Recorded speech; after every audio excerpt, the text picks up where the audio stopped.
안녕하세요. 개인 투자자분들의 멘토 프로페서 킹입니다. 10월 26일 기술적 분석이 좋은 모닝 브리핑 출발해 보도록 하겠습니다. 자, 오늘부터 오전 오후에 나가는 간단 시황과 종목 광고가 붙지 않으니까 그 점 참고하시면 되겠고, 자, 일단 요즘 시장 너무 어렵죠. 그건 너무 어렵다라는 것은 이레귤러 패턴이 굉장히 많다라는 겁니다. 특히나 이제 미국 시장보다 한국 시장을 좀 더 먼저 이야기하고 싶은데, 어제 같은 경우에는 2차 전지에 있어서 완벽하게 의도된 하락이 나왔습니다. 그러니까 공매도들이 대놓고 2차 전지를 그냥 일방적으로 패버리는 뭐 그런 흐름들이 나왔죠. 최근에 이제 주가 조작에 대한 그런 이야기들이 굉장히 많이 나오는데, 과연 매수만 그렇게 주가 조작인가라는 생각이 들 정도로 어제는 말 그대로 고의적으로 공매도들이 외국인 창구를 통해 가지고 의도된 하락들이 그렇게 나왔는데, 저는 이런 부분에 대해서 굉장히 좀 예 그런 어떤 조사가 필요하지 않겠는가라고 싶을 정도로 예 좀 그런 흐름들이 좀 나왔습니다. 그렇다 보니까 굉장히 극히 드문 패턴이고, 예를 들어서 삼성 SDI나 뭐 SK이노베이션이나 그런 완벽하게 저점을 찍는 패턴을 만들어 냈거든요.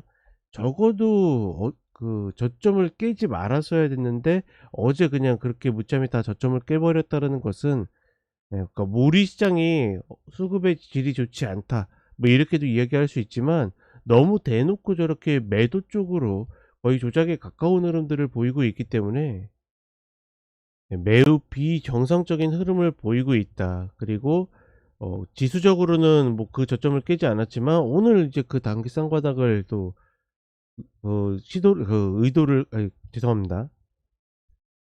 다시 테스트를 하겠죠. 그러니까 저도 이 흐름에 대해서 어제 너무 이렇게 약간 그죠? 분노에 차 가지고 좀 말을 더듬었는데, 어찌 됐거나 지금 이런 상황에서는 사실 정상적인 매매를 좀 하기 어렵습니다. 그렇다 보니 계속 이야기 드리죠. 아예 골라야 된다.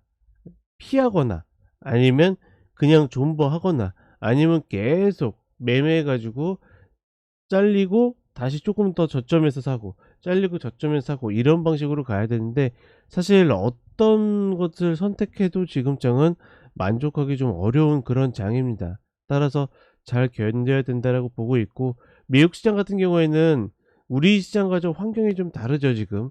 그러니까 저쪽은 말 그대로 경제도 굉장히 굳건한 상황이고, 덕분에 오히려 금리가 계속 올라가는 그런 좀 아이러니한 상황을 겪고 있고, 오늘 다시 이 확정형 패턴의 하단에 내려왔습니다. 또 이 자리를 다시 딛느냐가 굉장히 중요할 텐데, 이 부분은 같이 차트 보면서 이야기를 드리도록 하겠습니다.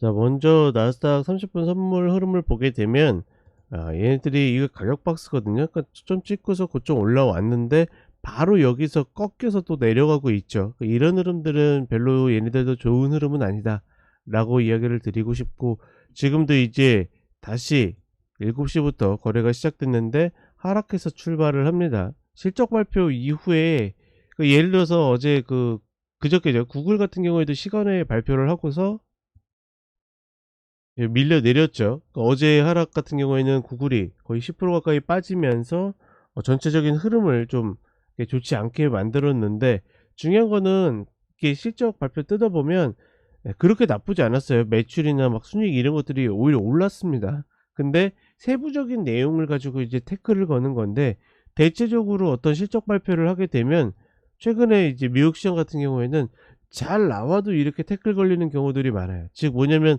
하방으로 움직이고 있기 때문에 자꾸 핑곗거리를 찾는 거죠. 그런 흐름들이 있고, 저는 30년물을 계속 보고 있는데 어제 다시 또 5%권 위로 올라왔습니다.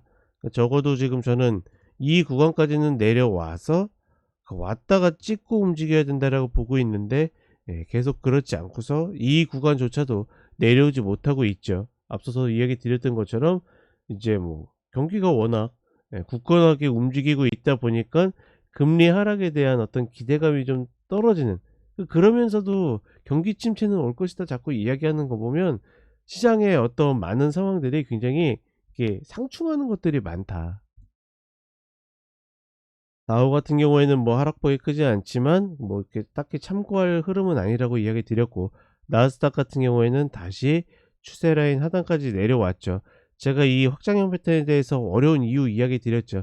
이게 진짜로 이 진폭이 이런 식으로 가는 게 아니다. 이 진폭이 어떻게 찍고서 이런 식으로 뭐 이런 식으로 움직이기 때문에, 예, 그래서 어렵다라고 설명을 드렸는데 바로 또 이런 모습들이 나오고 있습니다.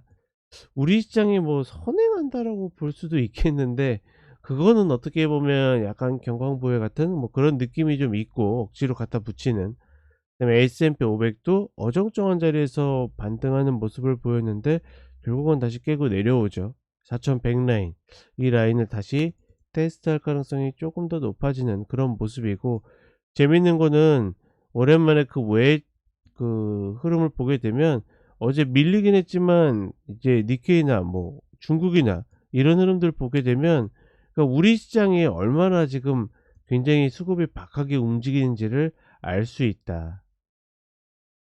지수적으로 보게 되면 오늘은, 이 저점을 다시 테스트할 가능성이 굉장히 높아진 상황이고, 어제 이차전지가 이미 분위기를 다 깨놨기 때문에, 그러니까 안 그래도 밀릴 판에 미국 시장까지 밀렸으니 아마 추가적인 조정이 있을 가능성이 높다. 다만 여기를 깨고서 크게 하회한다라는 생각은 갖고 있지 않습니다. 2323은 올해의 박스권 하단 라인이기 때문에 이 구간 전후 자리에서는 지켜질 가능성이 높지 않겠는가. 그리고 코스닥 같은 경우에도 다시 이제 744라인 부근을 테스트할 가능성이 높겠죠.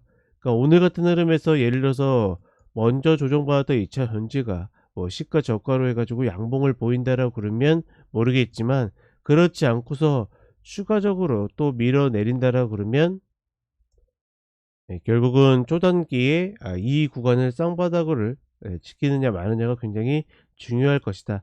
일단은 이렇게 판단을 하고 있습니다. 자, 전체적으로 전략 짜기도 그렇고 시장이 이렇게 이레귤러 패턴으로 움직이고 저렇게 말 그대로 의도해 가지고 수급을 한쪽으로 밀어버리면 당연히 개인 투자자분들의 입장에서는 좀 견디기 어렵습니다. 어제 같은 경우에도 장 초반에 시작하자마자부터 개인들이 매수로 들어오는 거 보고, 아 이거 잘하면 좀 만만치는 않겠다라고 싶었는데 저 정도일 줄은 몰랐었거든요. 전혀 예측 밖이었기 때문에. 그런 흐름들이 있기 때문에 반드시 그 전략을 잘 짜셔야 되고, 꼭 이겨낸다 그런 의미가 아니라 이 시장에 그렇게 너무 많이 휩쓸릴 필요 없다. 내가 정했으면 그 전략 그냥 밀고 간다. 그렇게 생각하셨으면 좋겠습니다. 자, 그러면 저는 오전 시황과 종목들 다시 찾아뵙도록 하겠습니다. 감사합니다.